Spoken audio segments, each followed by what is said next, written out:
আহ, সেই একই গন্ধ।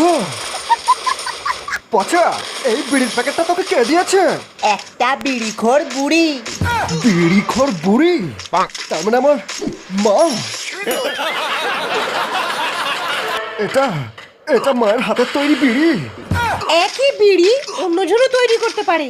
নানন্দা, তুমি হয়তো জানো না, আমি কতদিন পরে এই বিড়িটা খেয়ে পেট ঝেড়ে হয়ে গেছি।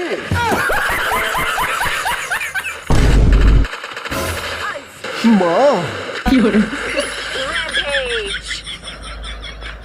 মা, তুমি জানো যে আমি তোমার স্পেশাল বিড়ি ছাড়া কিছু খেতে পারি না মা। মা গো, আমাকে একবার একবার তোমার স্পেশাল বিড়িটা খেতে দাও মা। কতদিন আমার পায়খানা ক্লিয়ার হয়নি মা, একবার।